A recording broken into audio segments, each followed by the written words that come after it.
Queensland is one of the most disaster-affected states in Australia, and the need for disaster preparedness is crucial.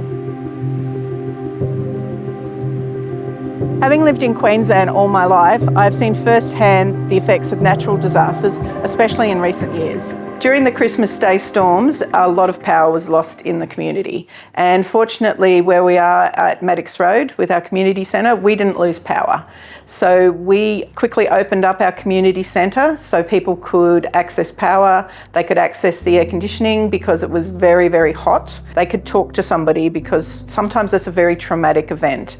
And from my own experience, it was traumatic for me to see the storms again, so it's good to be able to connect with someone and talk to someone. And that actually has inspired us that we wanted to do more. We wanted to be a space that people knew they could rely on in the case of a disaster. I work for a charity during my spare time. I had seniors who've lost their partner in that same year and had no one to help them with rebuilding or just cleaning up. They didn't know who to reach out to. All the stories put together just gave me a big picture of the need of more assistance or more support in the community.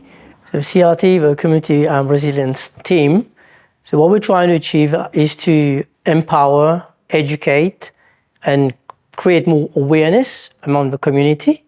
When we think about recovering from disasters or responding to disasters, community resilience is something that really comes forward. And that's the ability for community members to help themselves and to help others in the community without having to wait for the SES or the council. Most of the time, we assume rescue is going to come straight away, but fact is, it takes time because the logistics is massive, and that's where you have to reach out to the people next door, and likewise, your neighbours should know that they can count on you. Like building this resilience, this, say, spirit and skill set as well, and being educated would make a massive difference. That's something we want to foster here at Varsity Lakes Community Centre, and that can be through opening up our recovery hub. If there's a disaster, it can be helping someone understand digital literacy, it can be preparing a disaster preparedness plan and just knowing what to do in the face of disaster. Sometimes people can get isolated as well, not knowing where to go or where to find the right information. We've seen that with the grants as well. Some people came to asking for help financially, but it was already too late. The grants were already closed. So with CRT, we try to get people ready ahead of a disaster. That's what we want. We want them to know as well, what are my transferable skills? What do I know already that I can use in a disaster to help myself, help others?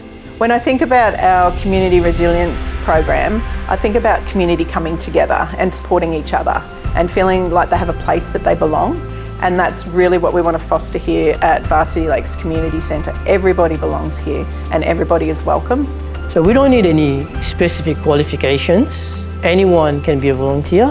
If you got a sense of helping other people, you're more than welcome to be a volunteer. I think that's the greatest tool you can have.